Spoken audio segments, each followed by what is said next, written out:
तो बात तब की है जब वनवास से लौटकर प्रभु श्री राम राजपाट संभालने में व्यस्त हो गए थे। लंबा वक्त बीत चला।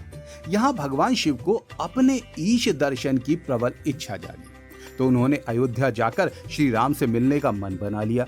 ये बात जब देवी पार्वती को ज्ञात हुई तो उनका मन भी प्रभु दर्शन के लिए व्याकुल हो उठा। कुछ समय पश्चात भगवान शिव और देवी पार्वती प्रभु राम के सामने उपस्थित थे।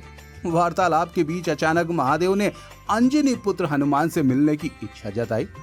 माता सीता भोजन व्यवस्था के लिए रसोई की दिशा में बढ़ गईं, तो स्थान की जानकारी लेकर महादेव और पार्वती उस बाग में जा पहुंचे जहां हनुमंत शांत मुद्रा में शयन कर रहे थे, लेकिन राम नाम का सतत जाप चल रहा था।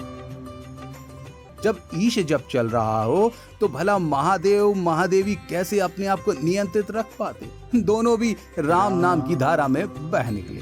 संध्या हो गई थी। माता सीता भोजन तैयार कर शिव पार्वती जी की प्रतीक्षा कर रही थी, लेकिन कोई आहट ही नहीं। आखिरकार प्रभु को लेकर वह स्वयं बाग जा पहुंची।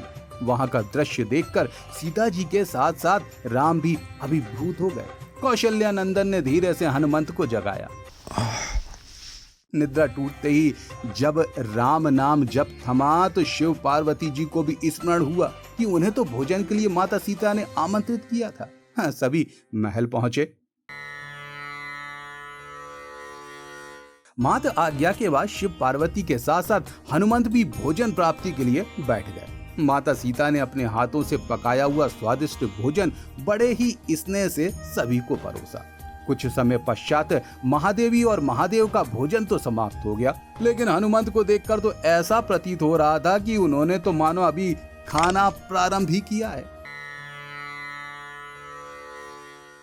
यहाँ रसोई में भोजन समाप्ति की ओर था और वहाँ हनुमंत अपनी मस्ती में लगे हुए खाने में जुटे थे। सेविकाएं चिंतित हो गईं। उन्होंने अपनी दुविधा माता सीता से कही। माता तो माता है, समझ गई। मुस्कुराकर उन्होंने एक तुलसी पत्र पर प्रभु श्री राम का नाम लिख हनुमंत को परोस दिया।